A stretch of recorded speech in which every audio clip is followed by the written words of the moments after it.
Hola a todos y a todas, una muy buenas tardes a los amigos y a las amigas que nos siguen desde Latinoamérica y una muy cordial buenas tardes noche a los amigos y a las amigas que nos están viendo desde Europa. Mi nombre es Gianluca Gardini, soy profesor de Relaciones Internacionales y Política de los Países Latinoamericanos en la Universidad Friedrich Alexander de Erlangen-Nuremberg, en Alemania, y le doy la más cordial bienvenida a este evento del proyecto EU-INLAC, que es el acrónimo del proyecto sobre la redefinición de la presencia de la Unión Europea en América Latina y en el Caribe. Bienvenidos y bienvenidas a todo este evento que está específicamente armado para las comunidades latinas en Europa. Tenemos, de hecho, algunos coorganizadores locales y, como siempre, es buena regla empezar con unos agradecimientos. Y el primer agradecimiento es, por supuesto, por la Unión Europea.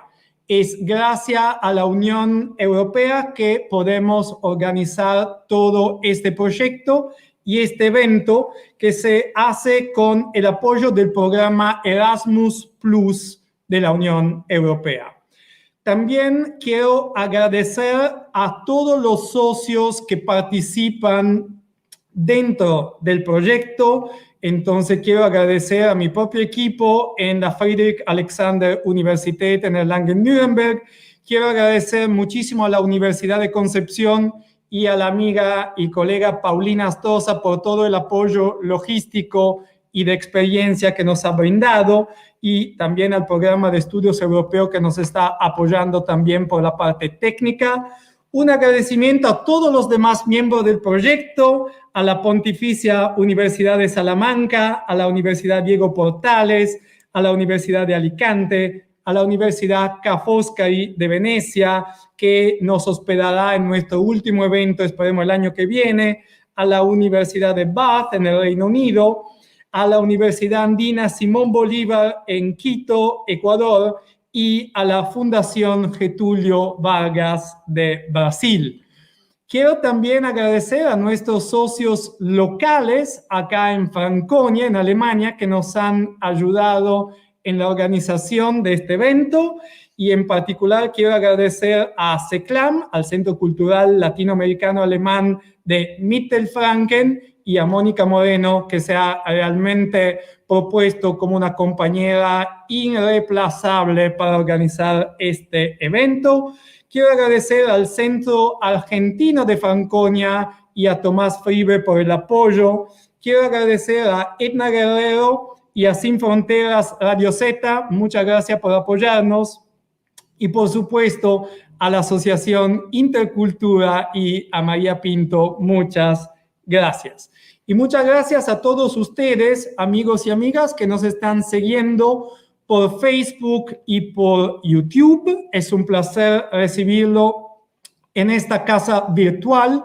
Como tal vez ya sepan, el evento se había planeado en presencia en Nuremberg, pero por las restricciones debido al COVID, hubiese sido imposible viajar de manera planeada y coordinada según lo que habíamos pensado. Así que una cordial bienvenida de forma virtual, pero de corazón. Le comento un poquito de qué se trata, qué hace este proyecto EU-INLAC.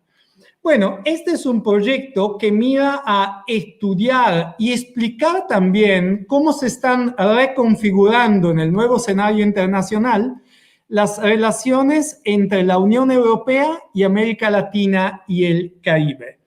Este proyecto tiene esencialmente tres objetivos. El primero es hacer conocer lo que es verdaderamente la relación entre América Latina y la Unión Europea. De hecho, conocemos y sabemos demasiado poco, sobre todo el público, la gente común, la gente que no son expertos. Muchas veces se preguntan, pero se habla mucho de esta relación, de los valores compartidos, pero ¿qué se está haciendo? Bueno, el primer objetivo de este proyecto es un poco explicar realmente qué se está haciendo, ¿Qué se podría hacer? Si se puede hacer mejor, si se puede hacer más, si se puede hacer diferente. El segundo objetivo, consecuente con el primero, es difundir los valores de la Unión Europea, sobre todo aquellos valores que son compartidos con todos nuestros amigos y amigas en América Latina y en el Caribe. Y tercer objetivo es también reflexionar sobre cómo investigamos la relación entre Unión Europea y América Latina y también investigar y discutir cómo enseñamos a nuestros estudiantes o difundimos este contenido a los ciudadanos comunes, pero a los ciudadanos interesados en el tema. ¿Cómo nos comunicamos con ellos? Bueno, en este proyecto estamos tratando de hacerlo de toda forma posible. Lo haremos en vivo, en presencia, tan pronto sea posible. Lo estamos haciendo ahora de manera virtual a través de todos los canales y las redes sociales. Estamos en YouTube, estamos en Twitter, estamos en Instagram, estamos en Facebook, estamos en Internet para aquellos como yo que somos vieja generación y ya Internet, página web es una gran tecnología. Así que podrán seguirnos constantemente. El evento de hoy es un evento en formato de mesa redonda. Tenemos a 4 huéspedes, 4 ponentes de nivel y de reputación internacional reconocida y 4 amigos del proyecto con quien ya hace mucho tiempo que nos conocimos. Y entonces es un placer darle la bienvenida también al profesor Mario Torres. Mario Torres es profesor y director del Instituto de Estudios Europeos de la Pontificia Universidad de Salamanca en España. Mario, muy bienvenido al proyecto y al evento. También tenemos al profesor Michel Levy, que es profesor en la Universidad Andina Simón Bolívar en Quito, Ecuador. Michel, como siempre, un placer verte y un placer tenerte no solo en el proyecto, sobre todo en el evento hoy. Muchas gracias. También le doy la bienvenida a Paulina Astroza Suárez, gran amiga, hace tiempo que estamos tramando cosas y esta se ha concretado muy bien.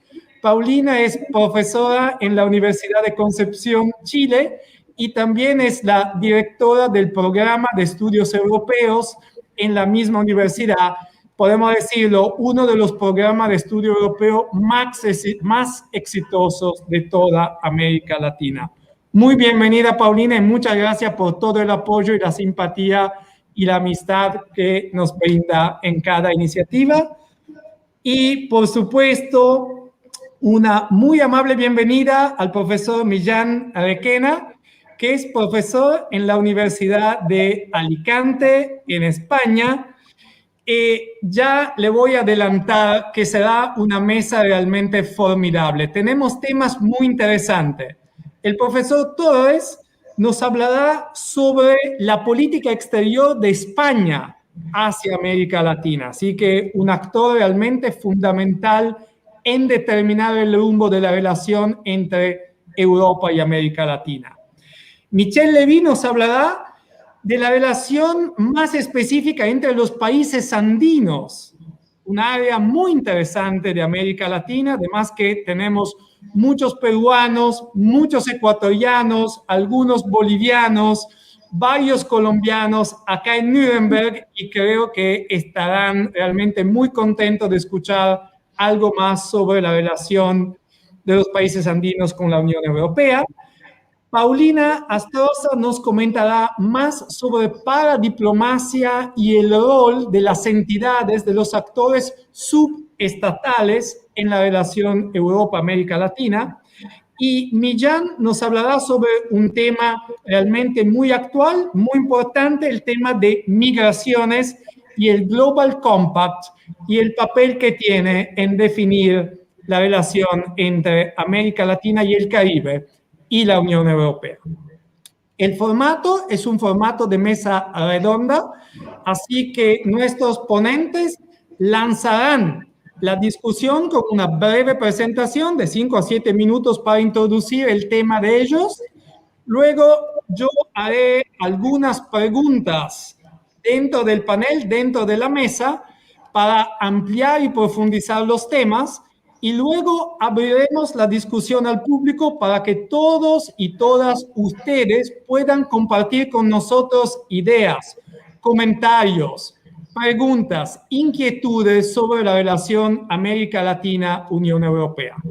Pueden interactuar con nosotros a través de la función chat que encuentran en su pantalla tanto de YouTube como de Facebook. Así que pueden enviarnos comentarios, yo los leeré, lo moderaré y nuestros huéspedes podrán interactuar directamente con ustedes y contestar a todas las preguntas y todos los comentarios.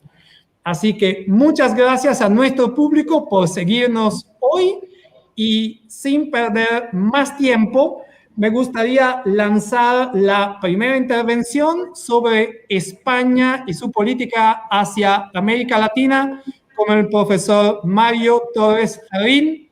Mario, la palabra es tuya y será un placer escucharte. Gracias. Muchas gracias, Gianluca. Muchas gracias a todos los que hoy se dan el tiempo para escucharnos. Y, por supuesto, quiero transmitir mi saludo a mis amigos y colegas con quien hoy comparto mesa.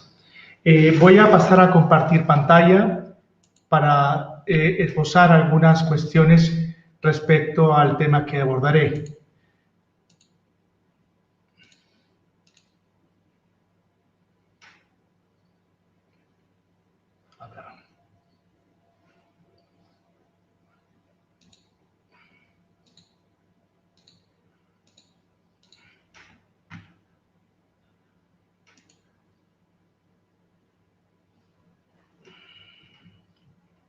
Perdonen, lo tenía aquí, pero ha desaparecido. A ver.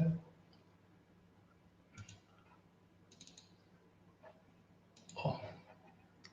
No sé qué ha pasado, ha desaparecido la presentación.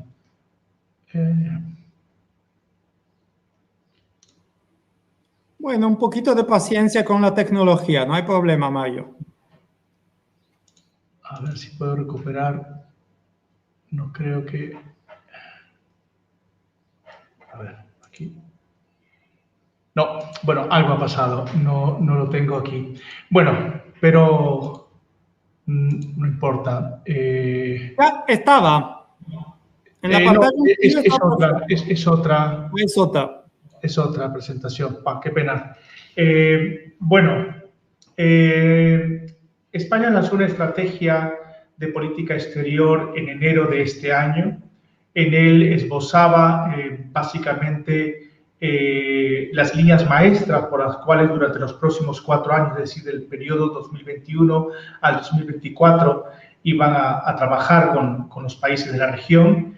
Primero comienza a hacer un análisis de entorno global y comienza analizando, diciendo que el escenario geopolítico en el cual vivimos ha sido modificado, por supuesto, por el COVID. Destaca que la digitalización era un proceso ya en marcha, como muchos de los organismos internacionales, como la OCDE, el Fondo Monetario, la propia Unión Europea, ya venían abordando en los años previos al COVID, como tiene que ver, por ejemplo, todo lo que las áreas de la digitalización, inteligencia artificial, la bancarización, la digitalización de la banca, lo que hoy usualmente hemos podido utilizar todas las herramientas a través de la pandemia, como son los pagos electrónicos, el poder utilizar estas plataformas no solamente para educación, sino también para realizar reuniones de trabajo, el pasar la plataforma de educación utilizando plataformas virtuales, no solamente a nivel de las escuelas, sino también de universidades y capacitación, eran áreas en las cuales los organismos internacionales ya incidían en los años previos a la pandemia y que con la pandemia se ha acelerado de una manera significante. Por tanto, ese es el contexto en el cual desarrolla España o esposa el contexto internacional y luego entra a mencionar áreas concretas que las divide principalmente en 2 grandes bloques. Uno, desde el punto de vista multilateral, donde aborda temas de gran desafío, como lo va a tocar el profesor Requena, que tiene que ver con migraciones, pero parte en la lista con el tema de los derechos humanos y el fortalecimiento de las democracias. En su informe o en la estrategia que esboza España, dice que América Latina ha tenido un cierto retroceso con respecto a su fortalecimiento de instituciones democráticas y que uno de los grandes riesgos que tiene la región o que enfrenta la región pasa con el cuestionamiento de la democracia y por primera vez el reconocimiento de muchos procesos electorales, ¿no? Y eso deja una gran interrogante. Por otro lado, aborda los temas de cambio climático, la pobreza, como las grandes áreas a las cuales España espera apoyar a los países de la región y, por supuesto, todos los ámbitos concernientes a la digitalización. Por tanto, Estado de Derecho, defensa de los derechos humanos, cambio climático, migraciones y digitalización son las grandes áreas en las cuales España espera trabajar con la región en los próximos 4 años. De manera bilateral se esboza o se observa un dato que a mí me parece muy particular, que es que se habla que a nivel regional España fortalecerá los procesos de integración, ciertamente menciona la CELAC, dice, espero que con México y bajo la presidencia de México, que tiene hoy la presidencia pro tempore de la CELAC, se espera relanzar la CELAC, pero también espera el que de los 33 Estados miembros de la CELAC simplemente tiene una agenda con todos los países, pero privilegia a 6 países, de los cuales además las categoriza como un socio estratégico fundamental, al cual encuentra o ubica, digamos, a México, es el primer socio, realmente le da una relación muy privilegiada, y luego socios estratégicos, socios de los países de la asociación estratégica, en la cual ubica a Argentina y a Brasil, y luego socios estratégicos a los cuales ubica a Colombia y Perú. Además, en el caso de Perú, hace el hincapié de que apoyará su solicitud de adhesión a la OCDE, ¿no?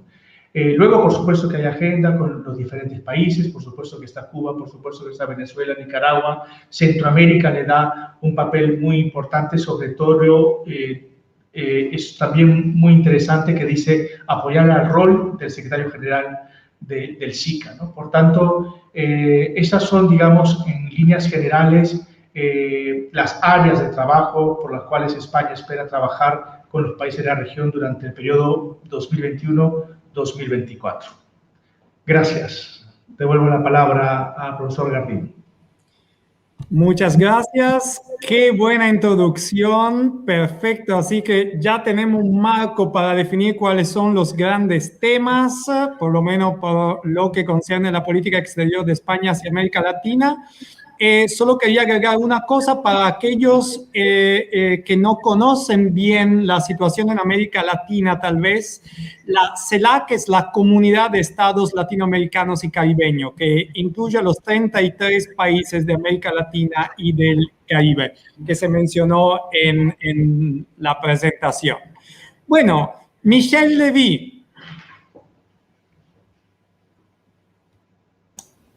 Gracias, Gianluca. Un honor estar con todos ustedes en esta mañana, tarde, noche, dependiendo de dónde estemos ubicados prácticamente. La pandemia ha permitido que nos podamos reencontrar, aunque sea virtualmente, para poder intercambiar estas ideas con el público que nos escucha en la mañana, tarde, noche de hoy. Mi tema tiene relación con justamente lo que señalaba Mario y está directamente conectado. Si bien es cierto, las prioridades de España y las prioridades de la Unión Europea están determinadas en función de una serie de parámetros, esta subregión andina, que tiene una dinámica muy particular, ¿cómo se relaciona o cómo determina su relación no solo con España como un eje importante del bloque europeo en esta relación establecida ya desde hace años, siglos, podríamos decir nosotros, entre las dos estructuras? ¿Qué rol juega A mí me parece interesante partir del hecho de que no hablamos de la comunidad andina como un bloque de interacción en este contexto, sino hablamos de los países andinos. Eso dice mucho de la relación que está planteándose, está determinándose, y habla de una verdadera configuración. Pensemos que hace 10 o 15 años, yo diría más 15 años, la relación entre el bloque andino y el bloque europeo estaba mucho más determinada en función de esa lógica de bloques.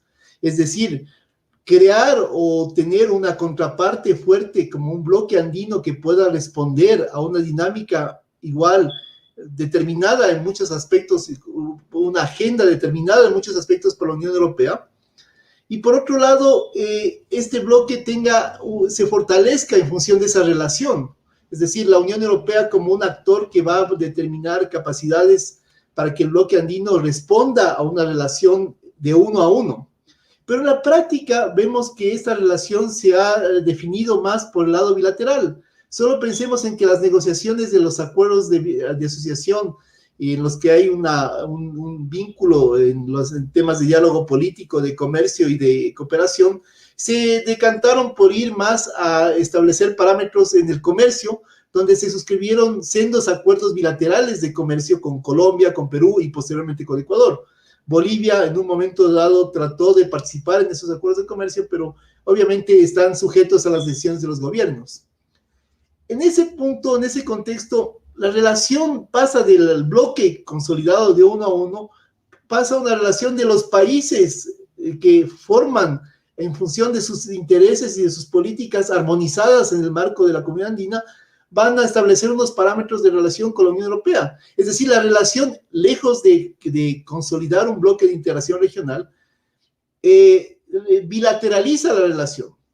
A nosotros lo que nos debe preocupar, y yo debo decir muy sinceramente en aras del pragmatismo, es que la relación es muy rica y funciona. Podría funcionar mejor con un bloque o mejor bilateralmente. Yo creo que los estados deben determinar los países miembros de la comunidad andina en este caso, deben determinar mejor las condiciones y la agenda, cómo podría darse una relación más estructurada, sea en bloque o sea un bloque formado por las diferentes políticas de los estados, un bloque en el que la suma de las relaciones bilaterales da como resultado la relación entre los bloques, entre la Unión Europea y los países andinos, y el bloque andino en ese sentido. Es decir, esta reconfiguración se da de la lógica, como decía al comienzo, de bloque regional a la lógica de bloque regional constituido por relaciones bilaterales entre los estados y la Unión Europea.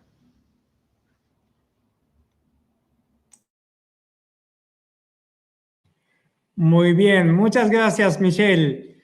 Ahora, Paulina, te escuchamos.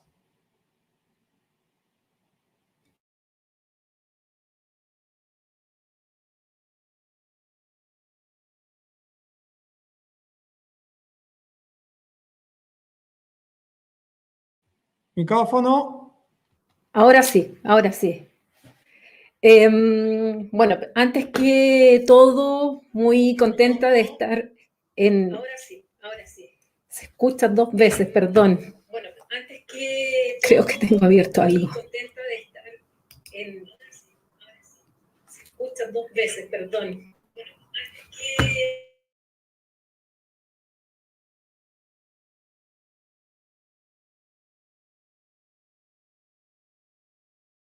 Le doy el paso a Millán y luego yo.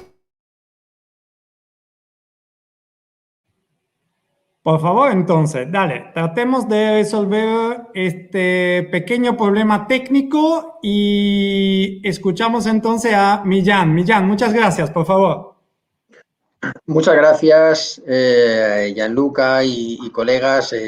Por supuesto, dar mis felicitaciones a Gianluca por la organización del evento y a todo su equipo en Nuremberg, porque no es fácil, ¿no? Pese a que esto debería haberse celebrado de manera presencial, muy a nuestro pesar, pues se ha hecho online, pero de una forma absolutamente bien gestionada y satisfactoria, desde luego.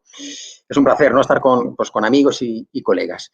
Yo, efectivamente, voy a hablar de las relaciones entre la Unión Europea, ¿verdad?, y América Latina, por lo que se refiere al Global Compact, ¿no? En este caso, quería poneros una presentación, a ver si no, bueno, en todo caso, a ver si la busco, y si no, bueno, la movilidad, efectivamente, y las migraciones internacionales, pues, han adquirido una relevancia cualitativa y cuantitativa, ¿no?, sin precedentes, en nuestra era. La migración internacional, pues, ha sido calificada por la Organización Internacional para las Migraciones como una tendencia, digamos, una megatendencia. Según el Departamento de Asuntos Económicos y Sociales de la Secretaría General de Naciones Unidas, aproximadamente en 2019 el número estimado de migrantes internacionales estaba alrededor de 272 millones de personas. Ese término de migrantes internacionales abarca a todas las personas que cambiaron de residencia, ¿no?, incluidos los refugiados y los desplazados, los refugiados solicitantes de asilo y los desplazados, ¿no? Además, bueno, pues de la demografía, de los conflictos, de los estados frágiles, que dan lugar a estos movimientos, ¿no?, sin precedentes, la situación de inestabilidad política y los conflictos. A ello se añade además el cambio climático, pues efectivamente sugieren que la migración continuará como una como una realidad, ya no solo tendencia, como una realidad multidimensional, ¿no? Y de hecho los movimientos migratorios, pues, responden a esa realidad multidimensional que solo puede interpretarse correctamente desde planteamientos globales, que es lo que hace el Pacto Mundial para la Migración legal, segura y ordenada, ¿no? Bien, lo cierto es que hoy por hoy la ausencia, ¿no?, de un régimen internacional coherente, digamos, que ordene los movimientos migratorios de gran magnitud, pues puede tener un impacto dramático en la gobernanza, ¿no?, de la migración, ¿no?, lo cual, pues, ha representado un incentivo para la reacción de la comunidad internacional organizada en el seno de las Naciones Unidas, ¿no?, de la Asamblea General de las Naciones Unidas, para que aporte certeza a los movimientos migratorios. A ello, pues, se añade además algo que todos conocemos y de lo que se ha hablado en otras intervenciones, la crisis de la COVID, ¿no? La crisis de la COVID, la crisis sanitaria y la pandemia de la COVID ha puesto de relieve las desigualdades estructurales y ha exacerbado además muchas desigualdades en materia de derechos humanos de los migrantes a las que ya se enfrentaban, ¿no?, en situaciones vulnerables, como por ejemplo las restricciones a la libre circulación, la falta de acceso a la atención sanitaria, el trabajo decente, la protección social, ¿no?, unas condiciones de vida y, por supuesto, el acceso, ¿no?, a las campañas de vacunación, tanto de los migrantes residentes en condiciones de regularidad como aquellos que están en una situación migratoria de irregularidad. Además, pues, ha incrementado la exposición a la xenofobia y a la discriminación y exclusión de los migrantes de los servicios públicos, ¿no?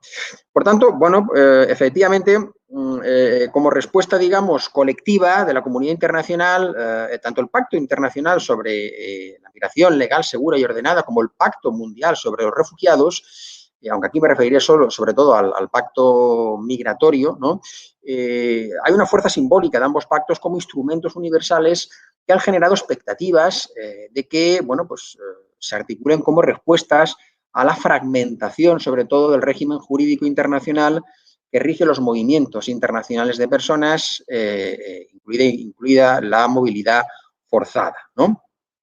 Bueno, ese pacto global ya distingue, ¿no?, entre realidades migratorias diferenciadas, ¿no? Los migrantes y los refugiados son dos grupos distintos que se rigen por marcos jurídicos separados. Efectivamente, solo los refugiados, pues, tienen derecho a una protección internacional específica, ¿no?, definida en el derecho internacional de los refugiados. En cambio, los migrantes, pues, no tienen ese marco jurídico internacional. A lo sumo existe una convención, la Convención sobre los Derechos de los Trabajadores Migrantes y de sus Familias, que no ha sido ratificada por los países de destino, ¿no?, de la migración, sí por los países de origen, y ningún miembro de la Unión Europea como tal, ni los Estados miembros la han ratificado, sobre todo porque no distingue en cuanto a los derechos entre inmigrantes regulares e irregulares. Y a todo ello, bueno, pues ha contribuido, ¿no?, a esa implementación del Pacto Migratorio Mundial, ha contribuido tanto la Unión Europea y sus Estados miembros como América Latina y el Caribe a través de los distintos mecanismos regionales de cooperación migratoria regional que existen, ¿no?, que ya existen. Algunos de ellos he hecho referencia, la CELAC, ¿no?, la Comisión Económica para América Latina y el Caribe, es uno de los más importantes, con sede en Santiago de Chile, pero también otros, ¿no?, informales, como el consenso de Montevideo sobre migración y desarrollo, o también la Conferencia Suramericana de Migraciones, conocida también como el Proceso de Puebla. Por tanto, bueno, pues el caso es que América Latina y el Caribe ya venía alineándose con esos compromisos globales, tanto desde una perspectiva regional como su vinculación con otro objetivo global, donde también la migración se recoge de forma transversal, como es la Agenda 2030 sobre Desarrollo Sostenible, donde una de las metas, la 17, efectivamente replica lo que establece el Pacto Migratorio Mundial. Bien, como primera, digamos, como primera pincelada, pues podemos introducir el tema de esa manera. Perfecto, Millán. Pincelada de maestro. Muchas gracias. A ver si ahora podemos escuchar a Paulina. Paulina, por favor. Hola, ahora sí. La verdad es que como saben que yo estoy a múltiples redes tratando de difundir aquí el seminario de Comprendía no sé cuántas cosas. Pero bueno, primero dar las gracias, Gianluca, por esta oportunidad que tenemos de juntarnos nuevamente de manera virtual. Habría preferido 1000 veces que hubiese sido de manera presencial y vernos nuevamente como fue hace 2 años este mismo grupo que está aquí en pantalla, que estuvimos aquí en Concepción. Hoy día tenemos un día casi tan malo contemporáneo como aquel que les tocó a ustedes vivir, casi, el de ustedes fue peor. Pero feliz de compartir hoy día algunas ideas sobre nuestro proyecto, que es esta reconfiguración en las relaciones entre la Unión Europea y América Latina. Solo un par de ideas introductorias respecto al tema de esto que para muchos puede parecer absolutamente desconocido, este concepto de paradiplomacia. Recibe también otros nombres. De partida el nombre ya es discutido en la doctrina. A mí no me gusta, pero debo reconocer que es un término que es el más popular, es el que más se usa. A mí me gusta más el término de diplomacia subestatal, y si lo quiero hacer más sexy, más atractivo, para vender más este tema, hablaría más de internacionalización de las regiones, las comunas o de los entes subestatales, es decir, aquellos que están bajo el nivel estatal de los estados. Porque si algo ha caracterizado la discusión hasta ahora, ha sido que hemos estado hablando de las relaciones entre estados, ya sea bilateral, multilateral, a veces se ha intentado entre bloques de estados, pero no hemos entrado al análisis de lo que está debajo de esa capa estatal, que es la subestatal, y que en relaciones internacionales es una subdisciplina bastante nueva, si pensamos que la disciplina de las relaciones internacionales partió hace un siglo atrás ya, y pensando en cómo se han dado estas vinculaciones entre entes subestatales, entre América Latina y Europa, nosotros podemos encontrar, yo estudié la relación, digamos, la situación de Chile en particular, pero yo creo que es más o menos la misma en varios países, y me imagino que algunos estudios más en detalle, sobre todo de Argentina, por ejemplo, podrían también llevar a algunos elementos comunes. ¿De qué estoy hablando? Estoy hablando de las relaciones que se dan entre entes que están bajo el nivel de los estados. Particularmente yo estudié lo que dice relación con aquellos que siguen siendo públicos, porque dentro del concepto de ente subestatal puede entrar desde la sociedad civil, las ONG, los sindicatos, los gremios, pero yo me voy a concentrar como unidad de análisis solamente en aquellos que siguen siendo públicos, es decir, los gobiernos regionales dentro de las regiones, o en otros lugares se llamarán provincias, se llamarán cantones, se llamarán estados federados, se llamarán comunidades, tienen distintos nombres. y la vinculación que a ese nivel existe con otros en el exterior. En el derecho internacional no se reconoce a este actor.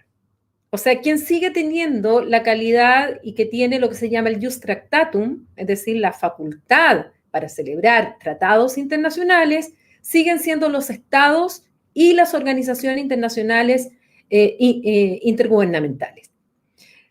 Salvo excepción, en algunos países sus legislaciones le reconocen a sus entes subestatales esta capacidad de vincularse jurídicamente con el exterior. Y este estudio de la paradiplomacia, de estas vinculaciones entre entes subestatales en el mundo, parte fundamentalmente en los países industrializados en el hemisferio norte y que además tenían una estructura, digamos, compleja, que no eran estados unitarios centralizados, sino que eran justamente estados de estructura compleja, ya sea que fueran estados federales o que tuvieran una organización camino a la federalización, pero que no lo es, como lo es Italia con sus regiones o lo es la propia España con sus comunidades autónomas. En la práctica, las vinculaciones, pese a la normativa legal, pese a la estructura jurídica, se empezó a dar una vinculación entre las unidades subestatales en el mundo. Y es por eso que la doctrina lo empieza a estudiar y va recibiendo distintos nombres y distintos tratamientos. Pero en una lógica estatocéntrica, sobre todo en el tiempo de la Guerra Fría, donde se estudiaban más los temas de la alta política, estos temas no iban siendo estudiados. Esto surge con fuerza sobre todo de los años 80 en adelante. Y hoy día ya es muy común y cada vez más la comunidad epistémica es mayor la que lo está estudiando. Y aquí es donde entra el estudio de, bueno, ¿y cómo han sido las relaciones entre los entes subestatales de América Latina con los entes subestatales de Europa y cómo ha sido esa evolución?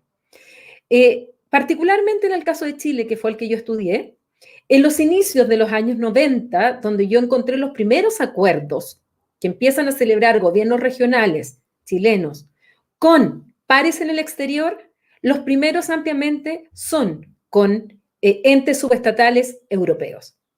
Y esto fundamentalmente me lo explico por lo que era la transición a la democracia, lo que era la reinserción internacional de Chile después de 17 años de dictadura, por el apoyo que le entregó Europa a América Latina a niveles de cooperación, y dentro de eso también bajó a este nivel subestatal.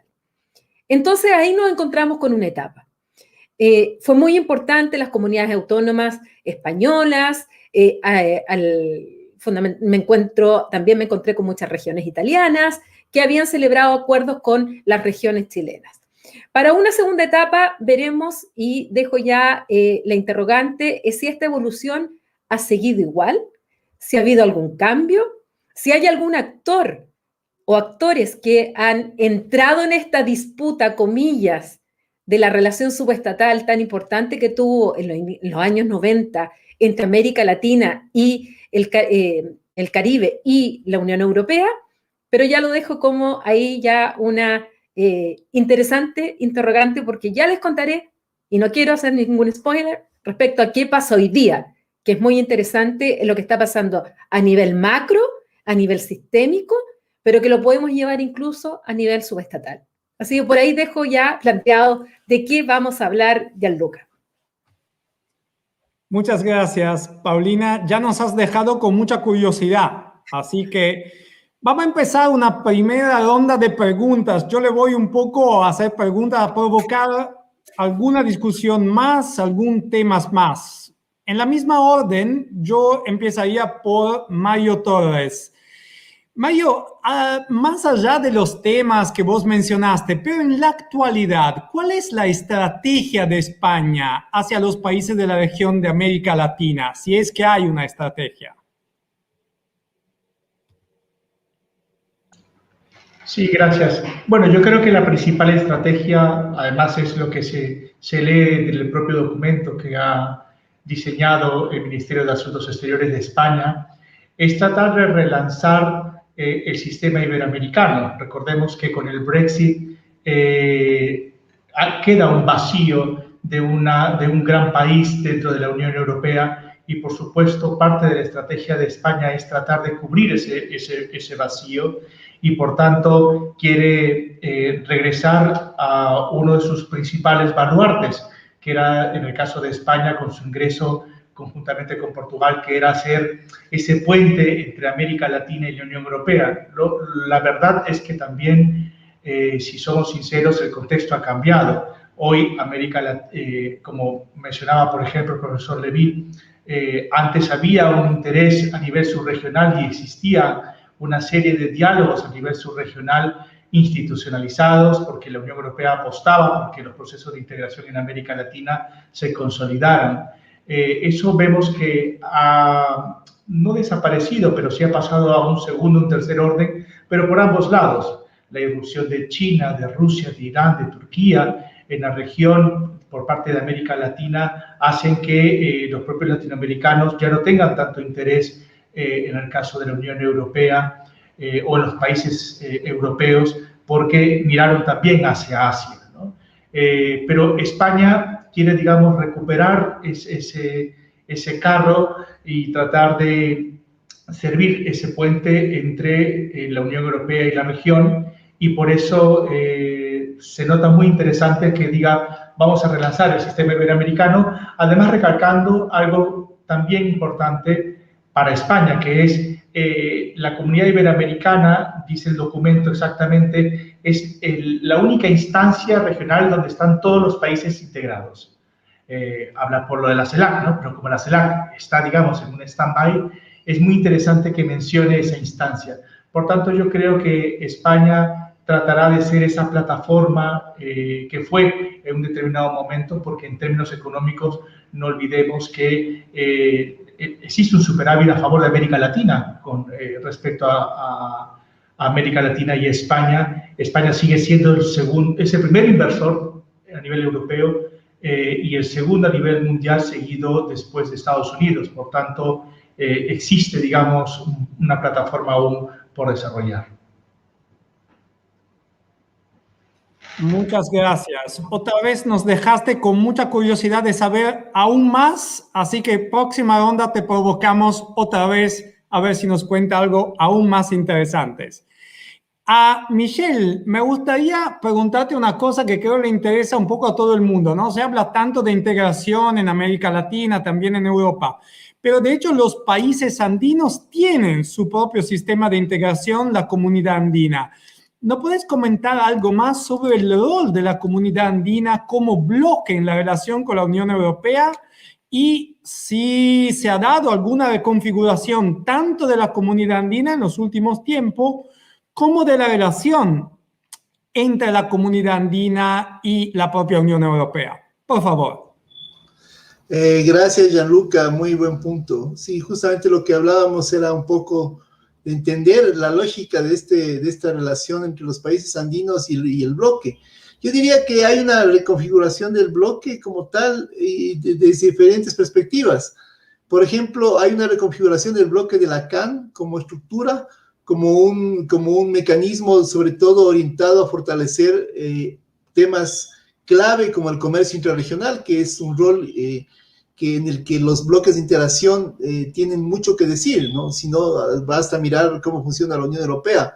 Pero más allá de eso, también se ha fortalecido la circulación entre los ciudadanos de los países miembros. Recién acaba la Secretaría General de la CAN de sacar una legislación en la cual básicamente lo que hace es legalizar una situación que ya existía en todos los países, que es el hecho de que los ciudadanos andinos se pueden establecer en cualquier país por 2 años para realizar una actividad lícita, sin sea de un permiso de trabajo, sin sea de una mayor formalidad, ¿no? Entonces eso dinamiza esta reconfiguración del bloque como tal.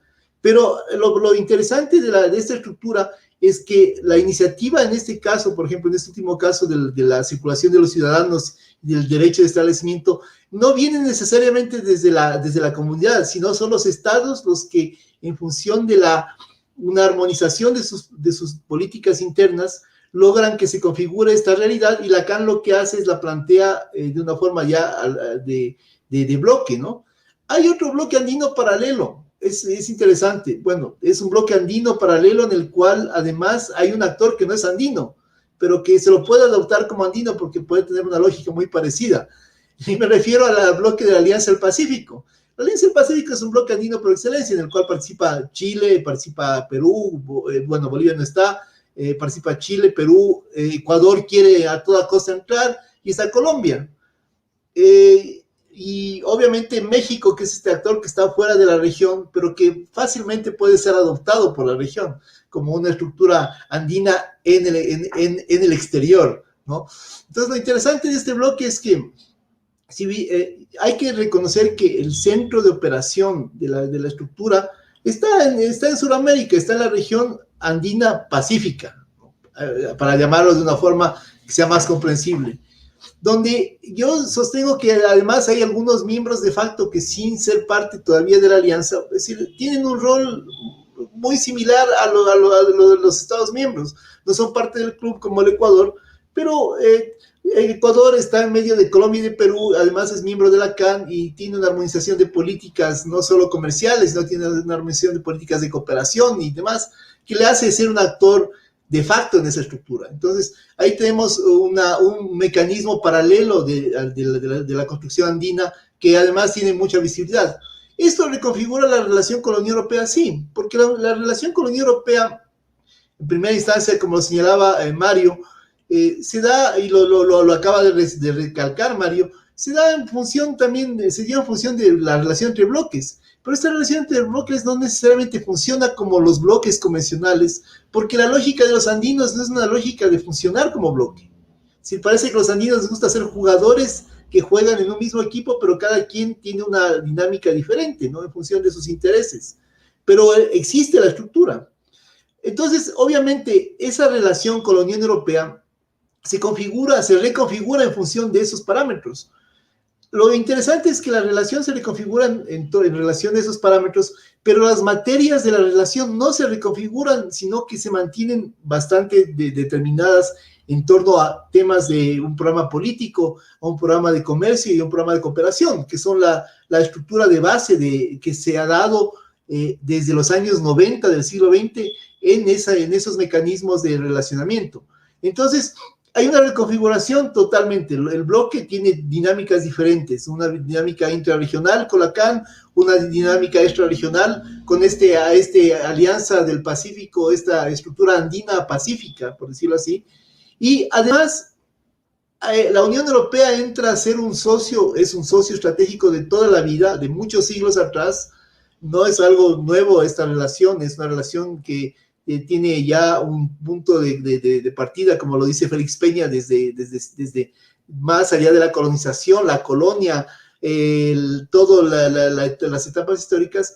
Más allá de eso, obviamente hay esta reconfiguración en torno a que la Unión Europea entra a jugar un papel importante, pero también hay otro papel importante que entra a jugar los países asiáticos, a los cuales la región comienza a mirar de forma estratégica. Entonces, no sé si en esta estructura se puede hablar de una competencia andino-europea versus una competencia andino-pacífico-asiática, ¿no? Todavía no creo que sería el caso de hablarla, pero se está reconfigurando esa estructura de forma que en un momento dado podría darse ese tipo de relación. Qué interesante, Michelle, realmente muy interesante. Ya se ha hablado mucho, ¿no? En América Latina de una posible división entre el eje atlántico, el eje pacífico, pero es la primera vez que lo escucho con referencia a los países andinos, así que muy buen punto de reflexión esto. Muchas gracias. Bueno, seguimos con Paulina entonces para mantener el orden inicial. Paulina, nos dijiste que sería interesante explorar un poco también la situación actual, ¿no? Nos diste un poco el marco normativo. Entonces te pregunto, me toca hacerlo, las relaciones entre regiones o provincias y en general entre entes subestatales, ¿cómo se han desarrollado entonces históricamente? ¿Cómo las observas vos hoy en la relación entre América Latina y el Caribe y la Unión Europea? Yo creo que de lo que he estudiado, sobre todo el caso de Chile y además leyendo la situación de otros países, hay un elemento que se repite y que en el fondo es esta, como el sistema internacional en general ha sufrido digamos, hemos tenido bastantes cambios a nivel de actores e influencias, sobre todo por una parte con una emergencia de China bastante fuerte que entra a África primero y América Latina también. Esto a nivel subestatal también se ha reflejado. Entonces, si tú me preguntas cuál ha sido la evolución, yo, tomando los elementos teóricos de lo que es la paradiplomacia o diplomacia subestatal, habría pensado que de estudiar las relaciones entre las regiones chilenas con el exterior, me habría encontrado con que la mayor cantidad de acuerdos deberían ser celebrados por un factor geográfico, obviamente, con las provincias argentinas. Y que luego yo me tendría que encontrar con otros acuerdos que respondieran a elementos de cooperación y que, dada la tradición, dado todas las vinculaciones estatales que ya teníamos, sobre todo el acuerdo de asociación de Chile y la Unión Europea, de la cual habló en la mañana Beatriz Hernández, también me debería haber hecho pensar que esto también a nivel subestatal se tendría que haber reflejado en la mayor cantidad de acuerdos también entre entes subestatales de Europa con entes subestatales de Chile, en particular con las regiones chilenas, y por lo tanto esto reflejarse de esa manera. Sin embargo, el hallazgo fue que la mayor cantidad de los acuerdos subestatales, es decir, los acuerdos celebrados por regiones chilenas con el exterior, hoy, 2014 primero, que fue el periodo en que terminé de estudiar para mi doctorado, pero que se viene reforzando por el material que estamos acumulando junto a varios de mis ayudantes, es que la mayor cantidad de acuerdos de las regiones chilenas son con provincias chinas, no son con europeas, no son con latinoamericanas, son con chinas. Entonces la pregunta salta de cajón. ¿Por qué, si pese a que nos encontramos en continentes distintos, en que el factor geográfico es un gran motivador, según Michael Keating plantea, u otros intereses comunes, ¿por qué es con China con el cual nosotros nos encontramos que las regiones chilenas han celebrado la mayor cantidad de acuerdos? Y que además nos estamos encontrando con que los hermanamientos de ciudades chilenas están siendo con ciudades chinas. Y es por todo lo que ustedes han venido comentando. Primero, por la influencia de China, que China está entrando en el mundo y se está jugando de verdad su rol como actor internacional. Se lo está jugando desde hace tiempo, porque los chinos no hacen las cosas de una elección a la otra, porque ellos no tienen elecciones, entonces no están sujetos a la próxima elección, lo que le da a Xi Jinping y a sus antecesores, digamos, una lectura de mediano y largo plazo. En segundo lugar, porque ocupando sobre todo el soft power, han ido entrando de manera muy importante en el mundo para transformarse en una potencia internacional. Lo han hecho a través de las inversiones, del comercio, de la educación, lo están haciendo a través de las vacunas, lo han hecho a través de la tecnología, lo han hecho a través de poner dinero sobre la mesa para realizar esto. No lo hacen con tanques, no lo hacen invadiendo, como en el pasado otras potencias lo han hecho. Lo están haciendo de esta manera. Y esto también en América Latina. Y lo están haciendo también a nivel subestatal. Y me he encontrado incluso con acuerdos celebrados por regiones chilenas con provincias chinas que son exactamente los mismos instrumentos en el norte, en el centro o en el sur. Son textuales iguales. ¿Qué quiere decir eso? Que el impulso venía desde China, no desde acá. Aunque también acá hay un interés por China. Entonces, hoy día nosotros nos encontramos con que en liceos públicos, aquí la educación pública, a diferencia de Europa, son los sectores más vulnerables quienes van a esa educación pública. Bueno, tienen cursos de chino mandarín por acuerdos entre municipalidades. Nos encontramos cada vez más con institutos Confucio. Nos encontramos con una situación en que una ex embajadora de la Unión Europea me decía, ¿cómo lo hago para atraer a los empresarios chilenos a reuniones porque yo hago reuniones y no llegan. Sin embargo, hacen reuniones para exportar a China y se llena. Entonces, eso que vemos a nivel estatal, que hablamos un poco del debilitamiento, yo diría que no es que haya desaparecido, obvio, las relaciones entre la Unión Europea y América Latina, existen. Hay lazos que son fuertes y que se han mantenido. Como tú decías, Gianluca, hoy día y en la mañana también, este mismo seminario comprueba que Europa todavía tiene a América Latina dentro de su agenda. Nunca hemos sido prioridad, ya por razones obvias, por razones geopolíticas, por distintas razones, pero estamos en la agenda. Pero esa agenda se ha ido debilitando. Y ahí está entrando China, y China está entrando también a nivel subestatal. Y eso es algo que debiera encender las alertas a europeos, a latinoamericanos, porque cuando estamos viendo esta disputa entre los Estados Unidos y China, que más allá de la económico-comercial, que yo creo que ahí realmente la disputa no está ahí, la interdependencia compleja hace que ellos, en realidad el desacoplamiento no sea inmediato, ambos sufren, y eso Donald Trump nunca lo entendió, pero Biden sí. Lo que sí está es esta gran disputa a nivel de las tecnologías, a nivel de la inteligencia artificial, a nivel de la innovación, a nivel del 5G, a nivel del control de datos. Y eso hay que tenerlo en contexto, y yo solo les doy un pincelazo desde lo subestatal, que a veces lo ignoran aquellos que estudian la alta política y no saben que esas redes se están tejiendo de manera muy importante a nivel subestatal y que efectivamente pueden tener un impacto cuando tú después preguntes por percepciones. Y para terminar, les digo que la región del Biobío tiene un acuerdo con la región de Hubei, la provincia de Hubei y la provincia de Dilán y Sichuan, creo. Pero tenemos una con Hubei y hay un hermanamiento entre la ciudad de Concepción y la ciudad de Wuhan, exactamente donde surgió el coronavirus, el SARS-CoV-2. Y tuvimos reuniones, hubo una reunión entre el alcalde de Concepción con el alcalde de Wuhan para compartir experiencias de cómo controlar esto. Y además nos mandaron de regalo, porque nunca va a ser un regalo absolutamente de generosidad absoluta. Soy muy realista en esto, Gianluca, perdona. Mascarillas.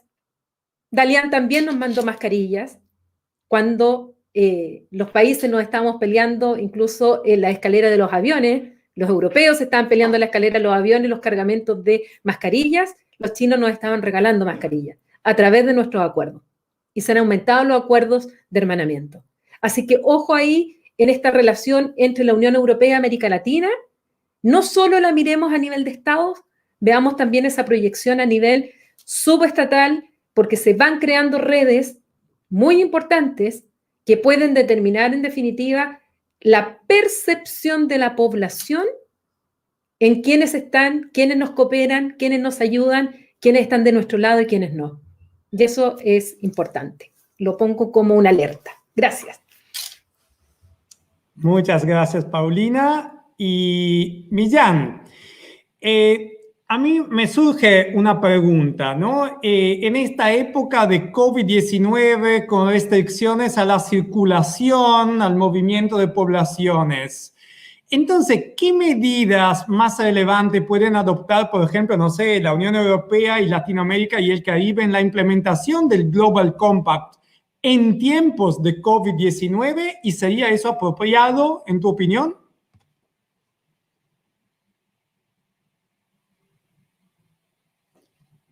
Micrófono, Millán.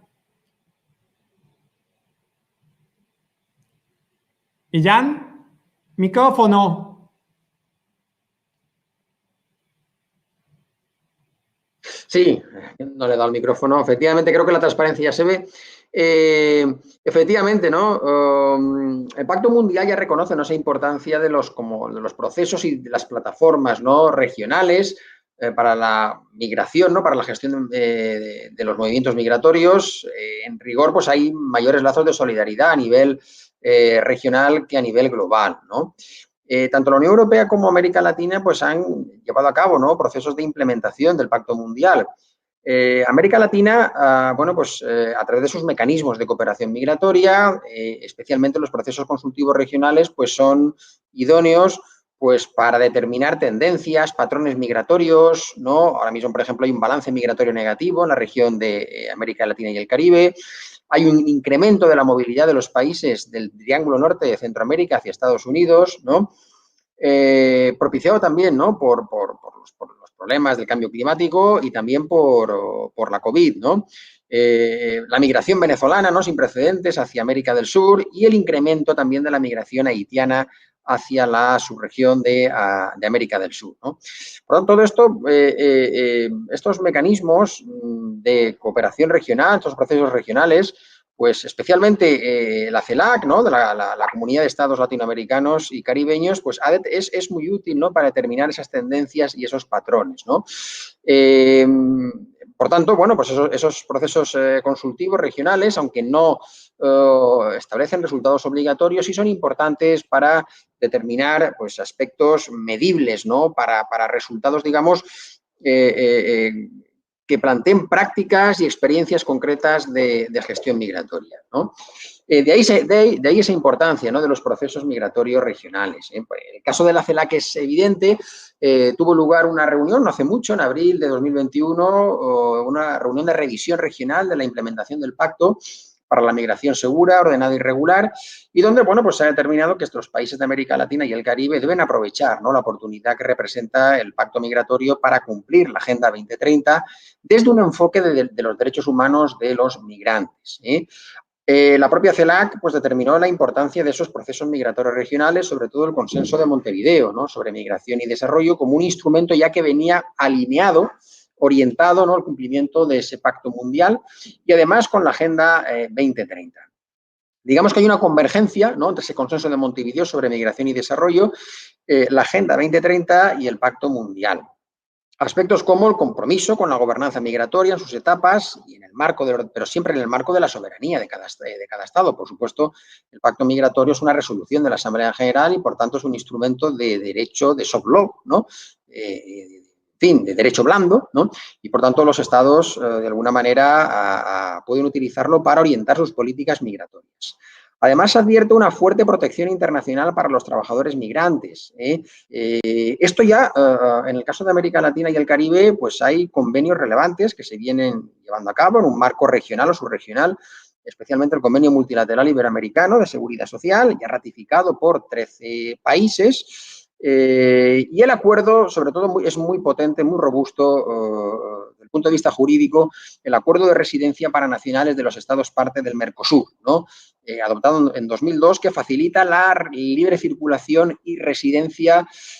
Por ejemplo, en el caso de Argentina, ha permitido la regularización de más de 1 millón de ciudadanos procedentes de otros países dentro de ese marco regional, y que también está siendo muy útil para la cuestión de los venezolanos, ¿no?, para el éxodo de los venezolanos, ¿no? En el caso de la COVID, pues efectivamente se han adoptado medidas de todo tipo, de gestión fronteriza, de regularización, ¿no?, y no tanto de integración de los migrantes. En algunos países sí que se han adoptado medidas, en el caso, pues, bonos sociales, en el caso de Chile, por ejemplo, pero no hay datos de que se hayan extendido a los migrantes, a la regularización de migrantes. Sí que se ha cometido la regularización de migrantes, sobre todo teniendo en cuenta las cualificaciones profesionales, ¿no?, sobre todo personal sanitario, personal de primera línea, ¿no? Este tipo de personal cualificado, pues se ha permitido su regularización y reconocimiento de cualificaciones profesionales, tanto en América Latina y el Caribe como en la Unión Europea, ¿no? También han habido procesos de regularización en diversos países de la Unión Europea, España, Portugal y otros, ¿no?, especialmente orientado, ¿no?, a ese tipo de profesionales. Por tanto, bueno, la Unión Europea y América Latina pues comparten experiencia, ¿no?, gestión migratoria que permite avanzar en la cooperación birregional, por supuesto. Sin embargo, digamos, el diálogo debe ir más allá de los procesos migratorios entre la Unión Europea y América Latina. que por otra parte, pues efectivamente cuentan con acuerdos subregionales que permiten la movilidad de personas entre países y que además incluyen amplios derechos de residencia y de participación en los mercados laborales y en los sistemas de seguridad social de otros países. En el caso de la Unión Europea, pues contamos con normas como la Directiva 2004, ¿no? En virtud de la cual, pues, hay un derecho de libre circulación y residencia de los ciudadanos de la Unión y de los miembros de sus familias, independientemente de si tienen la nacionalidad de un Estado miembro de la Unión Europea o son nacionales de un tercer país, ¿no? Y en el caso de América Latina y del Caribe, es muy útil el acuerdo de residencia para los nacionales de los Estados parte del Mercosur. Además, ambas regiones están a la vanguardia respecto al reconocimiento de derechos económicos y sociales de los migrantes y de los refugiados. En el caso de los refugiados, aunque ya digo, esto es objeto del otro pacto, ¿no? Del Pacto para los Refugiados, en ambas regiones, pues este grupo vulnerable se enfrenta a dificultades de adaptación cultural, de uso del idioma, de acceso al empleo, sanidad, en el caso de la COVID o de la educación, ¿no?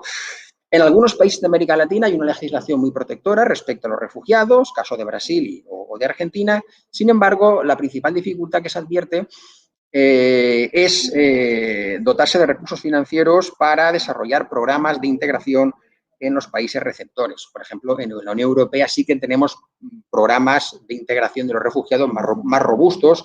Por ejemplo, en varios estados de la Unión Europea, Bélgica, República Checa, Finlandia, Dinamarca, Grecia, Italia, tenemos un proyecto de integración de los migrantes, refugiados y solicitantes de asilo, el proyecto Sirius, que busca la integración efectiva, ¿no?, de estas personas por medio de la participación en el mercado de trabajo, centrándose sobre todo en mujeres, jóvenes, ¿no?, y personas con discapacidad.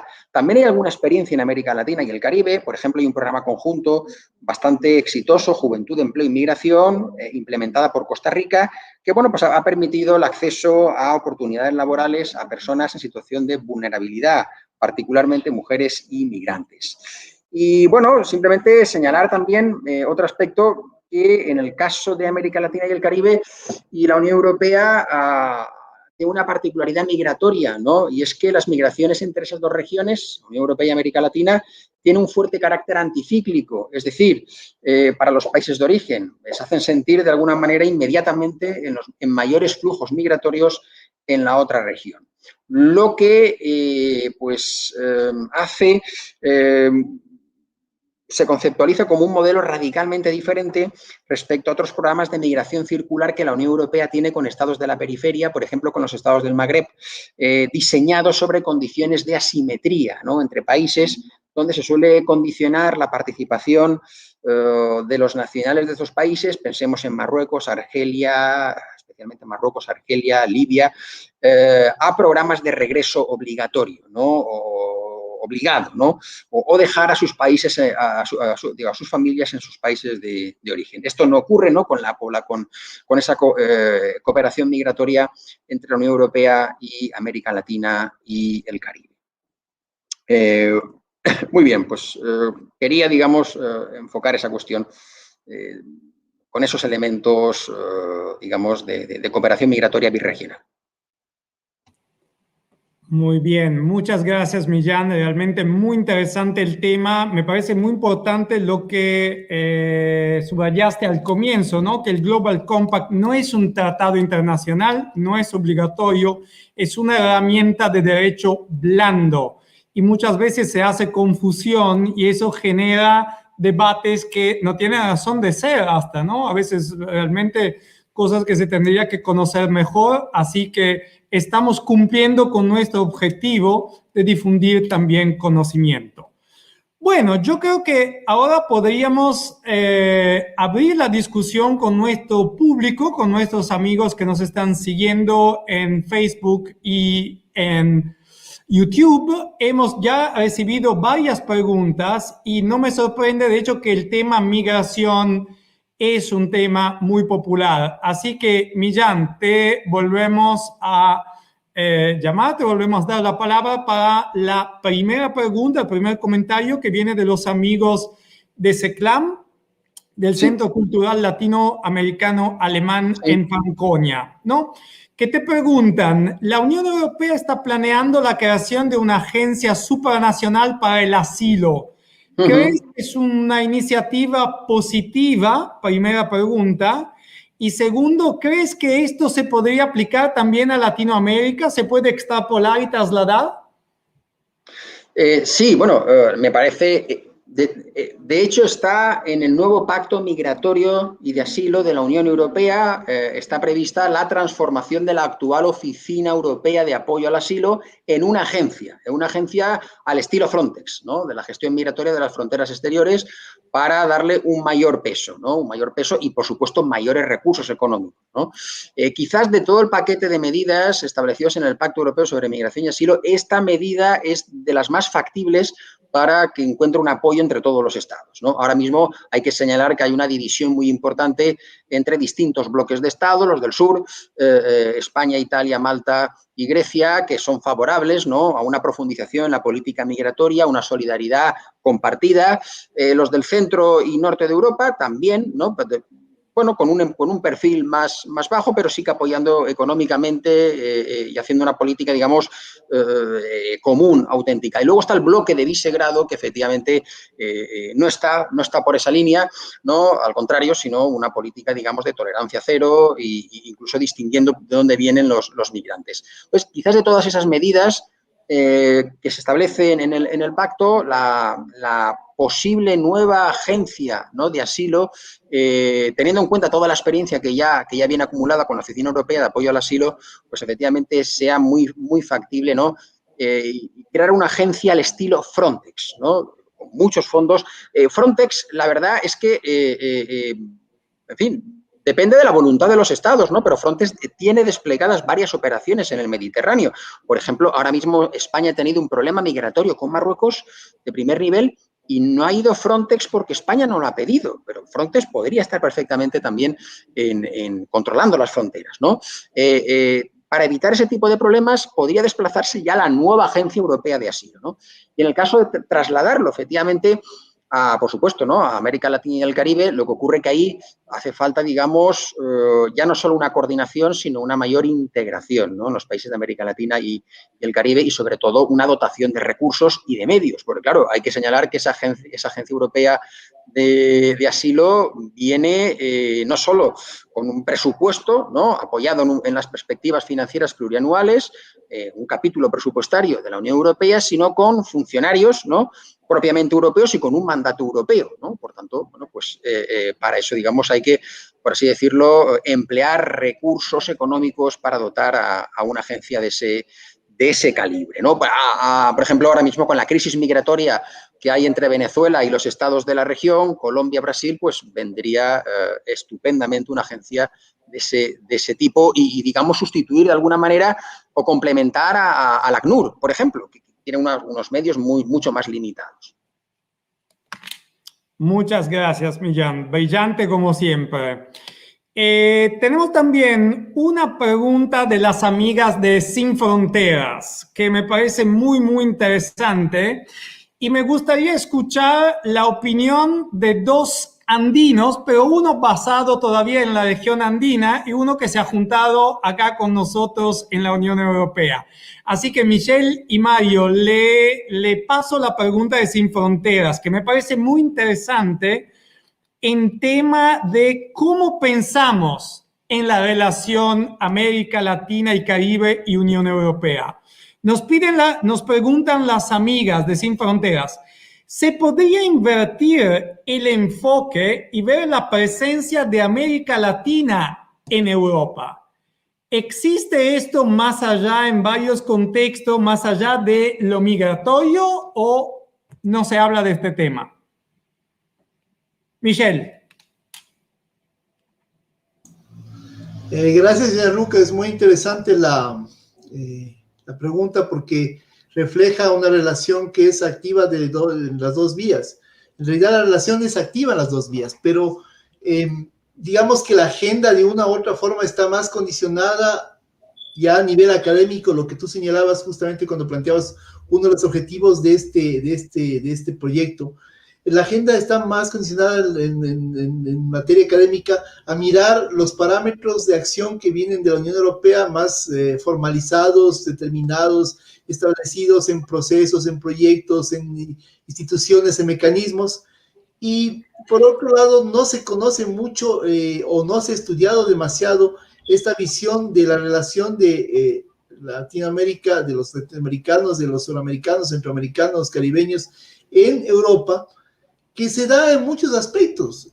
Yo puedo hablar desde la región andina ahí sí, y decir que básicamente consideremos que la serie de inversiones que se han hecho de la región a raíz de sí, a pesar que los colegas dicen que no hablemos de migración necesariamente, pero a raíz de la gran migración de los finales de los años 90 que se dio hacia Europa, de parte de colombianos, ecuatorianos, peruanos, bolivianos, eso generó una dinámica muy fuerte en torno a inversiones para, por ejemplo, proveer de bienes que se llaman bienes, creo que se llaman bienes nostálgicos o servicios nostálgicos, en los que los ciudadanos quieren recuperar o retomar un poco de los temas que consumían en sus lugares de origen, por decirlo así. Pero no solo se fueron los bienes de consumo, por decir, alimenticio o de vestimenta o de otro tipo de elementos, sino también se fueron servicios. Hay bancos, hasta donde yo sé, hay bancos colombianos, ecuatorianos y seguramente peruanos que se domiciliaron en España, en Italia, en los lugares donde está la migración, y que han establecido, han creado ya su propia clientela, incluso entre gente local, es decir, ya los locales ya no solo van a los bancos europeos, sino también van a estas otras entidades. Entonces, hay una relación, en realidad, hay una dinámica de doble lado, ¿no? Es decir, hay una dinámica en la que juega un rol muy importante. Yo creo que ahí sí un aspecto cultural que marca o determina esa relación, un aspecto en el cual hay este punto de encuentro de las culturas, y ese punto de encuentro hace que se generen una serie de elementos de relacionamiento en Europa, en la que, por ejemplo, en Franconia, cuando yo tuve la oportunidad de atender a tu gentil invitación para ir a Nuremberg, y nos reunimos con los ciudadanos latinoamericanos que están afincados en esta zona, se ve que hay una comunidad muy dinámica y comunidades vivas que se mezclan ya de una forma activa con las comunidades locales y crean una relación muy fuerte en torno a valores compartidos, valores que además se expanden a nivel no solo diría yo, y ahí parafraseo a lo que dice Paulina, no solo de las zonas, de las regiones, sino ya a nivel ya más global. Yo he tenido la suerte, por ejemplo, de ver en Bruselas, la zona, sobre todo en Bruselas, la capacidad de mucha gente, muchos suramericanos, sobre todo peruanos, ecuatorianos, bolivianos, que se han adaptado muy bien a esa estructura, que no es nada fácil, y que ahora ya tienen una generación establecida dentro de esa estructura, y que ya esa generación responde a parámetros de relacionamiento que son mixtos, ¿no? Los temas de Bélgica, de Bruselas, un punto más cosmopolita, con los temas de sus países. Para concluir, en Génova a mí me llamó mucho la atención. Yo estuve en 2012 en una visita de estudios con la Universidad de Grenoble y con el Instituto de Estudios Políticos de Grenoble, y lo que más me llamó la atención es que hay una comunidad fuerte ecuatoriana en Génova, que los italianos la han adoptado, por decirlo así, y la han fortalecido y han creado una estructura mixta ecuatoriano-italiana, ítalo-ecuatoriana, en la que la dinámica es muy interesante, porque además Génova, que es un puerto, la mayoría de gente que migró del Ecuador viene del puerto de Guayaquil. Entonces hay una relación ahí incluso hasta emocional en torno a lo que implica este tema geográfico, ¿no? Portuario, por decirlo así. Muchas gracias, Michelle. De hecho, la verdad es que Nuremberg es una ciudad y Franconia como región que realmente es un ejemplo impresionante de lo que vos estabas comentando, y eso por ejemplo, se ve muy bien en la presencia y participación y apoyo de 4 asociaciones latinoamericanas o alemano-latinoamericanas a nuestro propio evento. Así que una vez más agradezco a la comunidad latina por el apoyo y por el dinamismo que nos aportan también a este proyecto. Pero lo que sí me gustaría hacer es escuchar y solicitar la opinión de Mario Torres, un peruano que se formó en Europa y que conoce realidades europeas muy diferentes como la de España y la de Suecia. Entonces, ¿cómo se puede invertir esta dinámica para ver cuál es el papel o la presencia latinoamericana en Europa, Mario? Sí, gracias. Bueno, el concepto que acaba de decir Michelle me gusta, ¿no? El acuñado comunidades vivas. Yo creo que efectivamente hay que separar lo que son las relaciones políticas, formales, diplomáticas entre nuestros estados y luego estas comunidades vivas que se dan de una manera muy natural y que muchas veces no están cuantificadas, ¿no? Pero yo creo que si sacamos datos concretos, por ejemplo, en el caso de España, preparando justamente documentos para nuestro proyecto, encontré que las importaciones, el comercio entre América Latina y España en los últimos 15 años se había multiplicado por 4, ¿no? Tanto en el número de empresas, por tanto, importaciones y exportaciones, ¿no? Y la última foto del 2019, quiero recordar que eran unas importaciones de América Latina por 15.802 millones de euros, mientras que las exportaciones españolas hacia la región representaban 15.145, es decir, un superávit de 657 millones de euros a favor de América Latina.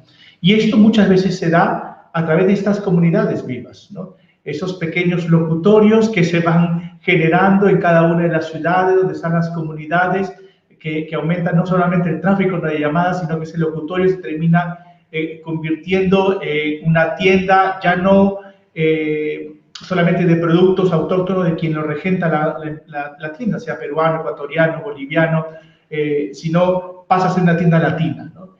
Y algo que una vez me comentaba, ya que has mencionado Suecia, yo le preguntaba a una tienda muy grande en Suecia, estaba regentada por un chileno, porque hay una comunidad importante de chilenos en Suecia, y yo le decía, ¿y cómo hacen con el tema de los aranceles y la importación de los productos? Y me dice, no, muchos de los productos que ya tenemos en la región, hay empresas que ya han comprado terrenos en España, y muchos de los productos, en realidad autóctonos de la región, ya están en España y desde ahí se distribuyen dentro de la Unión Europea para evitar justamente ese tema arancelario, ¿no? Pero todas estas opciones son en base a esas comunidades vivas, ¿no? Que lo que buscan es tener sus productos en su localidad, en su ciudad. Yo creo que la Fundación EULAC, ¿no? Que justamente es una de las parte del sistema de la Unión Europea, de la relación estratégica entre la Unión Europea y América Latina, creo que es una de las labores que hace, ¿no? No solamente juntarnos a los académicos que nos encargamos de las relaciones birregionales, sino que trata también de agrupar y de ver cómo estas comunidades vivas, estas comunidades de hecho, van generando una serie de sinergias y que yo pienso que nosotros los académicos también deberíamos de estudiar y cuantificar, porque estoy seguro que si sacamos las cuentas vamos a ver que esa relación sigue siendo más vigorosa que antes. Por supuesto, siempre pongo el ejemplo del Tratado de París, que mis colegas ya me habrán oído muchas veces mencionar, pero es verdad, ¿no? El Tratado de París, o sea, la gobernanza del cambio climático a nivel mundial nace gracias al impulso entre latinoamericanos y europeos. Es decir, podemos poner el ejemplo, así como hemos hablado de estas comunidades vivas, vemos también cómo en el otro lado, una alta esfera, digamos, política, a nivel diplomática, existe esa cooperación. Por supuesto, como ha mencionado muy bien Paulina, aunque es una relación privilegiada y es ahí la gran interrogante, para ambas partes siempre es un eterno amor, ¿no? Entre ambas regiones. Siempre se destacan los lazos históricos, los valores comunes, eso es indiscutible. Pero es verdad también que en ambos lados nunca la relación ha sido primera, siempre ha sido secundaria, ¿no? América Latina siempre se queja también de que la relación de Europa termina siendo bilateral, pero es que a veces se olvida que son los propios países latinoamericanos quienes promueven la bilateralidad.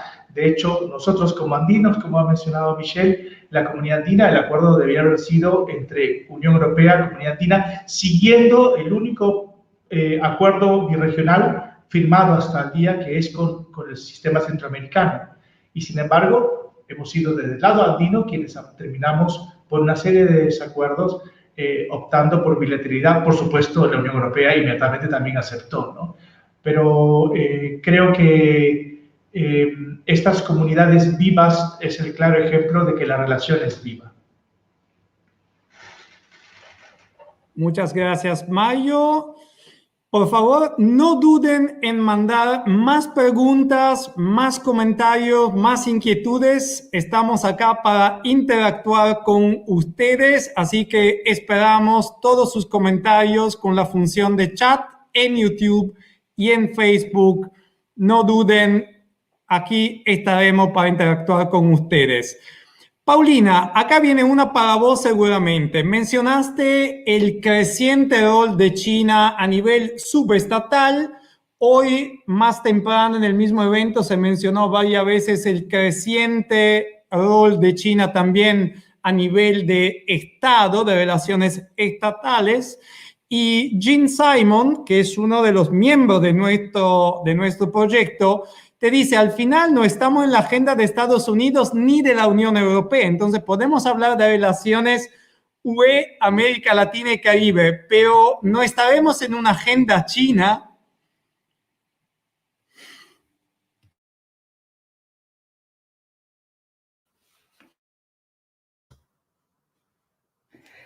Yo creo que estamos en la agenda tanto de Estados Unidos y de la Unión Europea.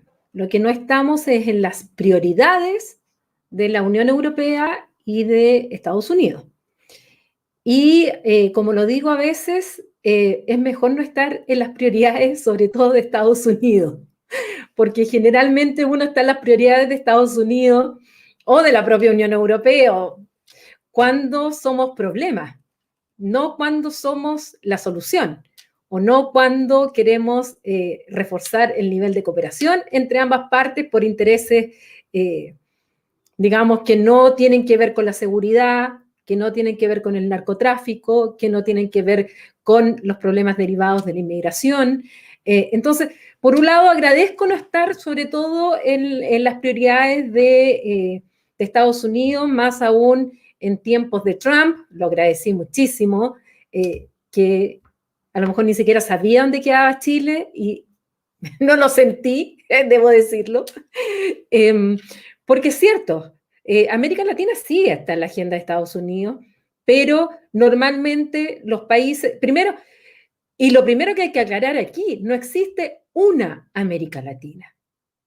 O sea, tampoco podemos hablar de América Latina. Somos distintos países dentro de un subcontinente y en el cual además las relaciones entre nosotros son asimétricas. No todos los países en América Latina tenemos el mismo poder nacional como se podría decir a nivel de relaciones internacionales. Hay diferencias asimétricas. No es lo mismo Brasil, no es lo mismo México, Argentina que Haití. Hay grandes diferencias. Y también las relaciones con Estados Unidos, con la Unión Europea, basadas en determinados intereses, no son las mismas. No son las mismas las relaciones de México con Estados Unidos que las que tiene Chile con Estados Unidos, por una razón evidente. Entonces, lo primero es decir que no hay una sola América Latina, somos varias Américas Latinas, y como decía Mario, lamentablemente hoy día estimo que estamos en una América Latina cada vez más fracturada, cada vez más dividida, cada vez menos unida por intereses que debieran unirnos, y resulta que estamos en el sálvese quien pueda, y me estoy refiriendo al tema de la inmigración, como le hablaba Millán. De hecho, Chile se abstuvo en el pacto migratorio, no votamos a favor. Y por otro lado, también hay temas que son muy importantes a nivel de cambio climático. Chile ni siquiera ha firmado el acuerdo de Escazú, que fue iniciativa chilena, y así nos podemos encontrar en una serie de otros, o la elección del presidente del Banco Interamericano de Desarrollo, que siempre había sido un latinoamericano y que por culpa de los latinoamericanos hoy día está en manos de Mauricio Claver Carón, que fue el candidato de Trump. Entonces, muchas de las cosas que nos pasan también no es culpa del extranjero, no es culpa de afuera. Hay mucho que también es responsabilidad nuestra latinoamericana. Entonces, dicho eso, sí estamos en la agenda de Europa, sí estamos en la agenda de América Latina y sin duda estamos en la agenda de China. Tanto así que la CELAC, como se habló aquí de la Comunidad de Estados de América Latina y el Caribe, hace ya un par de años que no se junta con la Unión Europea, ya no existe esa cumbre. Y sin embargo, la CELAC sí se reunió con China. Entonces, vemos cómo China nos tiene en la agenda.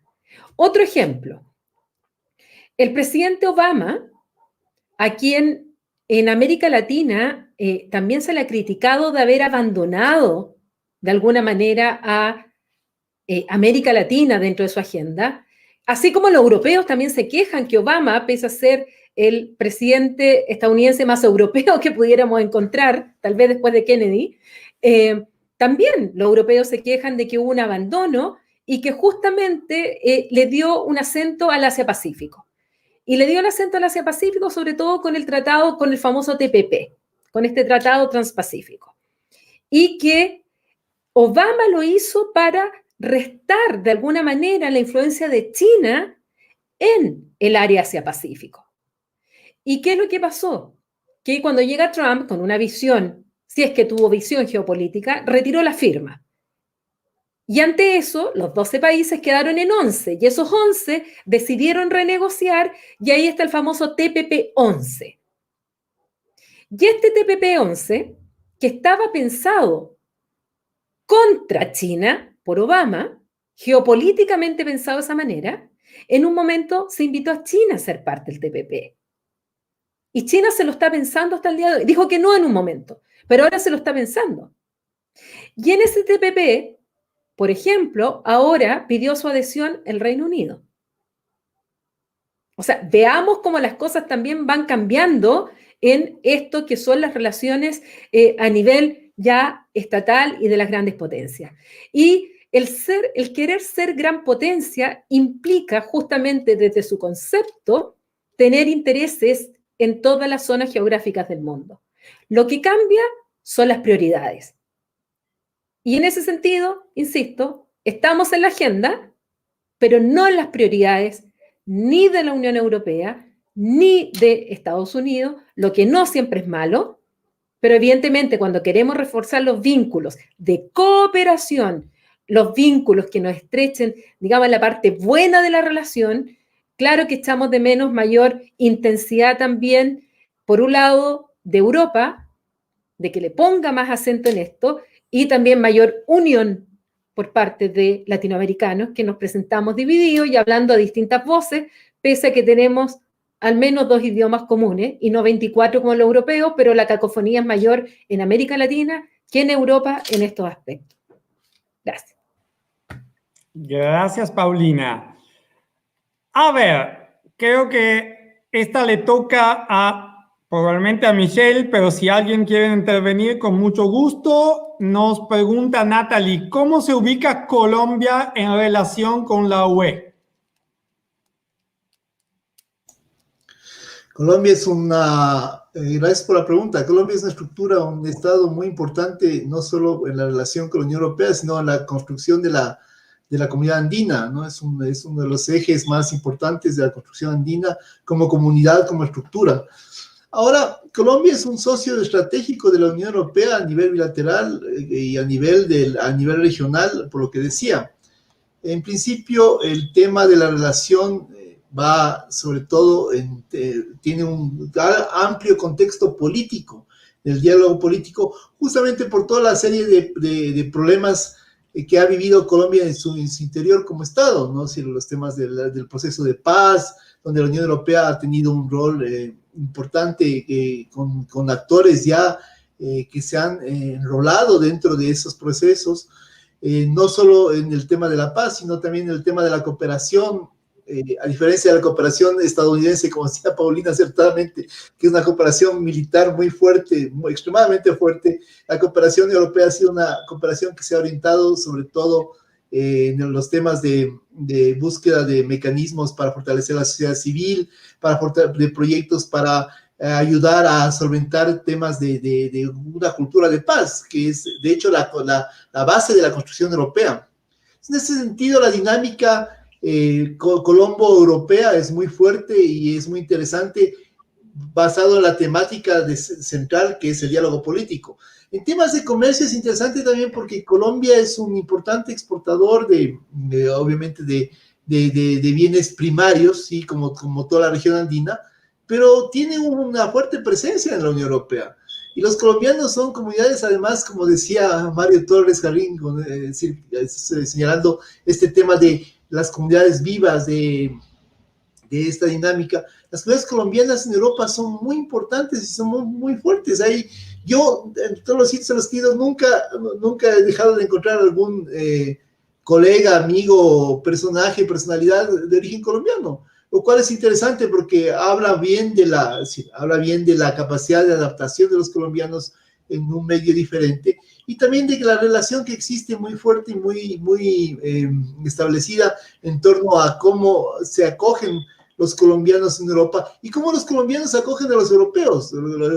Colombia tiene también importantes inversiones, no solo en infraestructura, en servicios, en temas de comercio más puntual. Recuerden, las tiendas Carrefour francesas están en Colombia. Hay muchas inversiones, es interesante, hay muchas inversiones francesas en Colombia. Tiene una relación muy privilegiada también con Francia. Colombia ha sido siempre también un país muy francófilo. Entonces eso también ha sido un camino, una forma, un mecanismo de conducción hacia la Unión Europea, ¿no? Aparte de las ya clásicas y tradicionales relaciones que todos tenemos con España y con Portugal, lógicamente se suman otras relaciones en las que hay puntos de enfoque diferenciados, ¿no? En el caso de Colombia, esta relación con Francia es interesante. Yo me acuerdo, para matizar y para cerrar el tema, cuando yo era niño, que Colombia tenía una importante producción de vehículos Renault, ¿no? Y el 4L yo lo conocí al 4L, porque los colombianos llegaban en sus Renault 4L, decía el carro colombiano. Entonces yo no lo conocí como el carro francés, al Renault 4L, que es un clásico en Francia y en Europa, sino lo conocí como el 4L, el carro colombiano. Tenía todos una calcomanía atrás que decía eso. Entonces eso habla mucho de estos vínculos muy fuertes que se han generado no solo en el diálogo político, que es un tema importante, sino también en la cooperación hacia la paz y el comercio, que ha tenido siempre la dinámica muy fuerte con Colombia. Y les felicito mucho a los colombianos porque son un país muy pujante a pesar de todas las condiciones a veces adversas que tienen. Perfecto, muchas gracias, Michelle. Nos estamos acercando al final de este evento, así que pido a nuestros ponentes, por favor, contestar de forma muy breve y muy puntual. Tenemos todavía 3 preguntas.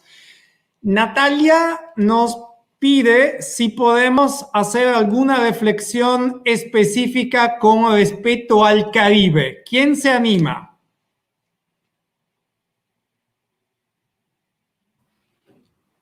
Yo declaro oficialmente que no es mi tema de especialidad, así es que no podría profundizar nada respecto al Caribe. Lamentablemente no es el área al que me dedico a estudiar. Natalia, la verdad que pregunta muy interesante, y hay una carencia de conocimiento y de expertise sobre el Caribe acá en Europa. Esto es cierto, y creo también en América Latina se privilegia mucho el conocimiento de otros países. Y tenemos que admitir que nadie, creo, en el panel es un experto. No sé si alguien se atreve a hacer algún comentario. Mario, ¿puede ser? Sí, bueno, yo tampoco soy experto en el Caribe, pero sí puedo mencionar algo que muchas veces cuando se creó la CELAC, a mí de manera personal me llamó mucho la atención. Recordemos que la Comunidad de Estados Latinoamericanos y Caribeños nace en un momento en el cual realmente la integración en América Latina parecía que se iba a concretizar, ¿no? Y por eso la Unión Europea invirtió, además de ir pagando las diferentes secretarías generales de la Comunidad Andina, Mercosur, SICA y CARICOM, ¿no? De hecho, hay que recordar que América Latina en los documentos oficiales de la Unión Europea pasa a ser América Latina y el Caribe cuando la propia Comisión Europea unifica los dos programas de cooperación y dice América Latina y el Caribe. Así que América Latina y el Caribe no nace por, digamos, por un pro latinoamericano de los latinoamericanos integrarnos con nuestros hermanos caribeños, sino por una practicidad de gestión de la Unión Europea con respecto a sus fondos de cooperación. Dicho esto, cuando se crea la Comunidad de Estados Latinoamericanos, muchos países abogan que no se sentían cómodos dentro de la Organización de Estados Americanos y que la relación con Estados Unidos siempre era asimétrica y por tanto crean la CELAC. Lo curioso de la CELAC es que de los 33 estados, 9 son caribeños y muchas veces se pierde de vista en materia de política exterior, que es mi área, que el jefe de Estado de los países caribeños es la reina de Inglaterra, ¿no? Por tanto, es muy interesante cómo los países latinoamericanos buscaron una independencia de Estados Unidos y de pronto, y eso que todavía no estaba el Reino Unido con los intentos del Brexit, ¿no? Ahora me queda muy interesante saber si es que quizás el Reino Unido cambia su posición, realmente el Caribe le queda en bandeja para poder fortalecer sus relaciones y si lo sabe administrar, incluso podría convertirse en un actor. Las relaciones comerciales entre el Reino Unido y América Latina realmente son mínimas, ¿no? Pero bueno, eso lo dejo simplemente como anotación. Muchas gracias, Mario. Sí. Creo que lamentablemente hoy María García nos dijo que no va a haber un gran cambio en la política exterior del Reino Unido hacia América Latina y el Caribe. Y Millán, querías agregar algo. Por favor, Millán. Sí, un breve apunte en relación con el Caribe. Efectivamente, a veces los estados latinoamericanos y del Caribe no saben que están haciendo muchas cosas alineadas con el Pacto Mundial. Por ejemplo, el Pacto Mundial dice que hay que potenciar los acuerdos regionales en materia laboral, ¿no? De acuerdo a la OIT, ¿no? Sobre promoción del trabajo decente y la migración laboral. Uno de ellos ya lo hemos citado antes, que es el Convenio Multilateral Iberoamericano de Seguridad Social, ¿no? Ratificado por 13 países, pero es que hay otro acuerdo, efectivamente, bien establecido ya también desde hace tiempo, que es el acuerdo de la CARICOM. Acuerdo de la CARICOM sobre seguridad social que se firmó en Georgetown el 1 de marzo de 1996 y está en vigor desde el año 1997. Ese acuerdo de la CARICOM cubre a todos los países de la comunidad, efectivamente, de la CARICOM y además Haití y Surinam, ¿no? Está en vigor, ¿no? Y protege a los trabajadores migrantes de esa subregión, ¿no? A través, bueno, pues de la capitalización de todas las contribuciones, de todas las cotizaciones a la seguridad social pagadas en donde estén trabajando a través de esa migración circular y se va capitalizando, digamos, esas cotizaciones a la seguridad social en los regímenes de seguridad social de sus países de origen, ¿no? Por tanto, es precisamente ese acuerdo que viene funcionando razonablemente bien en la CARICOM, el acuerdo, repito, sobre seguridad social firmado en Georgetown, en Guyana, y bueno, pues para ese grupo de países viene funcionando, ¿no? Curiosamente, es uno de los acuerdos regionales que el Pacto Migratorio Mundial trata de promover, ¿no? No solo políticas nacionales alineadas con el pacto, sino también políticas regionales y subregionales. Dos ejemplos concretos son el convenio iberoamericano, pero también el convenio de la CARICOM. Por eso insisto que a veces en muchos países, el caso de Latinoamérica y el Caribe, y dentro del Caribe, ya venían haciendo muchas cosas orientadas al Pacto Mundial y este acuerdo es uno de ellos, efectivamente, para promover lo que se llama el trabajo decente, ¿no? Proveer un trabajo decente y obviamente en condiciones de regularidad y capitalizando, digamos, todas las cotizaciones a la seguridad social que se están llevando a cabo en el país donde uno está trabajando, ¿no? Cuando retorne a su país de origen. Esto es lo que promueve el acuerdo de la CARICOM. Muchas gracias, Millán. Esperemos haber proporcionado alguna noticia más específica para Natalia, que nos solicitaba más informaciones y más reflexiones sobre el Caribe. Michelle, muy brevemente, Emi te pregunta, ¿cuál es tu perspectiva a propósito del rol de Estados Unidos en trabajar en la isla Galápagos para combatir el narcotráfico y la pesca ilegal? Y también el hecho de que Estados Unidos han tenido un rol bastante activo en el último proceso electoral en el Ecuador. Muy brevemente, por favor. Sí, bueno, es un tema complejo, ¿no? Tema que mezcla un poco la falta de capacidad del Estado ecuatoriano para controlar las costas, en temas sobre todo del paso de temas delincuenciales, ¿no? Sobre todo lo que tiene que ver con el narcotráfico, y que Estados Unidos haya aprovechado esa condición para volver un poco a tener una presencia estratégica. Entonces, obviamente, como decía, le vuelvo a citar a Paulina y su frase clave, a veces es mejor no estar mucho en el radar de los Estados Unidos, porque si bien es cierto, esta cooperación que hacen en torno a la presencia, no solo en las Islas Galápagos, sino en la costa ecuatoriana, en la base de Manta, implica una ayuda, una asistencia al Estado en cooperación militar, en cooperación de control, que el Estado debería ser capaz de brindar con todos sus mecanismos y demás. Al mismo tiempo, obviamente es un punto estratégico para controlar otro tipo de acciones, ¿no? Para tener una presencia activa en función de también intereses que pueden en un momento dado generar algún tipo de problemas con algunos socios, dígase europeos, asiáticos, que no tienen esa presencia, y que en el caso de los Estados Unidos pues tienen ese privilegio, además de generar información de primera base en torno a una serie de temas geográficos, militares, políticos y demás, ¿no? Es decir, no es algo tan sencillo en torno a decir, tengo aquí una estructura externa y le voy a dar paso para que, por más que tenga un acuerdo, le voy a dar paso para que cumpla el acuerdo, cuando esta estructura tiene una capacidad de acción mucho más amplia a lo que los acuerdos pueden establecer. En materia electoral, para cerrar, no he visto una influencia de los Estados Unidos, yo al menos no la he visto. Lo que he visto es una política exterior que ha estado, en el caso ecuatoriano, más alineada o más orientada hacia la relación con los Estados Unidos, que no se dio antes, si le queda ahora a raíz del último gobierno y del gobierno actual, pues está potenciada, ¿no? Entonces, igual Estados Unidos es un socio muy importante para el Ecuador, y como lo es la Unión Europea, como es Asia, ¿no? Entonces, lo que habría es que potenciar y darle a cada estructura un rol que no implique una cesión de soberanía, por decirlo así. Muy bien, muchas gracias.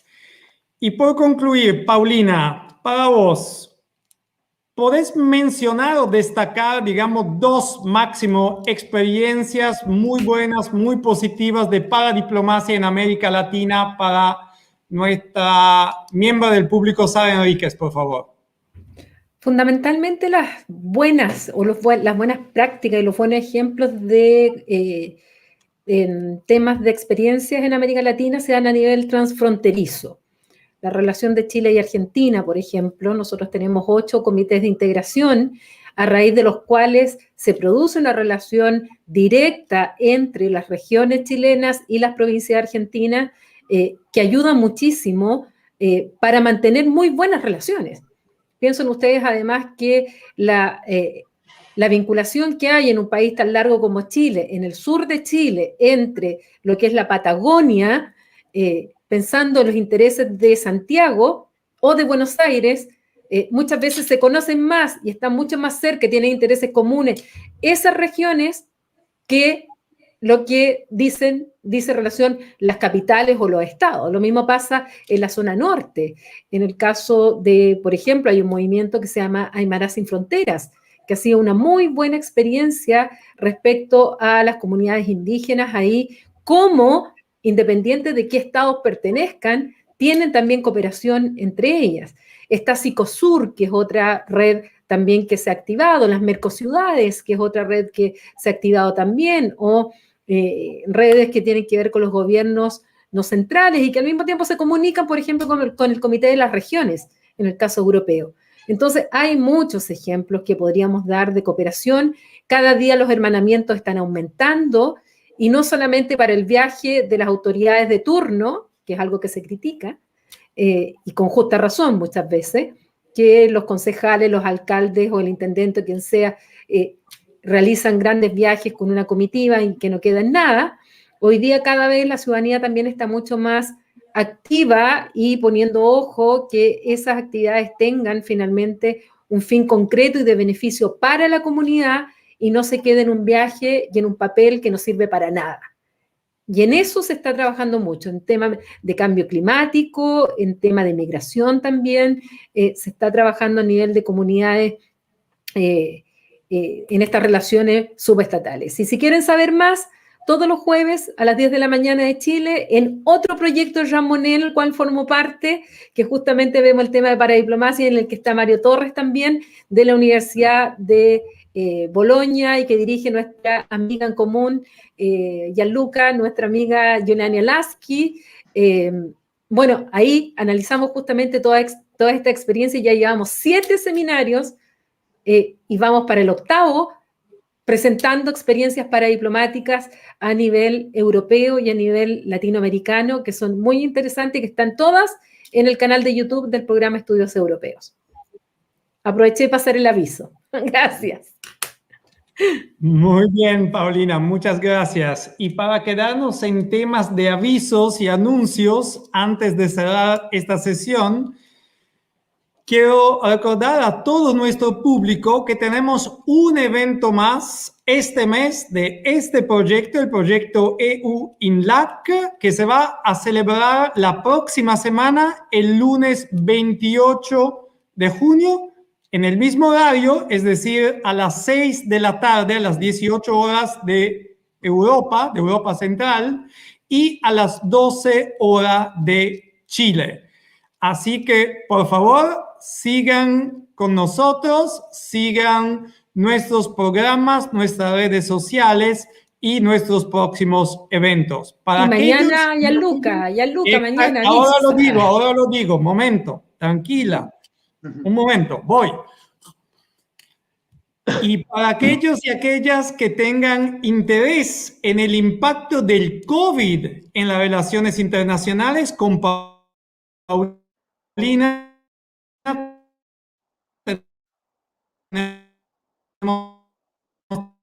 también otro evento. Se celebra un evento a propósito de una actualización sobre el impacto del COVID en las relaciones internacionales con referencia a Estados Unidos, a China, algunos debates legales y jurídicos sobre el COVID y también sobre la gobernanza de la salud mundial y de la OMS. Así que, por favor, mañana, si están interesados, a las 3 de la tarde, no podrán seguir también en este evento. Espero no haber olvidado nada. Así que no me queda otra cosa que agradecer una vez más, primeramente a las organizaciones locales acá en Franconia que nos han apoyado. Así que para todos y todas los que nos están siguiendo, participen en las actividades y en las iniciativas del Centro Cultural Latinoamericano Alemán de Franconia, CECLAM, del Centro Argentino de Franconia, también de Radio Z Sin Frontera y de Intercultura. Quiero también agradecerle muchísimo, no nos olvidemos, a Pablo Navarro, nuestro director de programa de hoy, que ha sido espectacular y ha hecho un trabajo fantástico. Por supuesto, un agradecimiento a mis compañeros de viaje de este seminario. Muchas gracias a Paulina Astroza, a Michelle Levy, a Mario Torres Jarrín y a Millán Requena.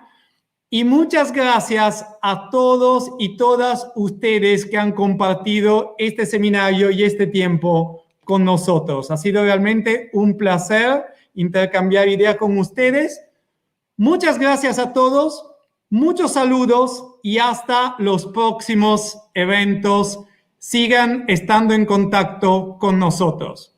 Muchas gracias. Que tengan una linda noche. Gracias.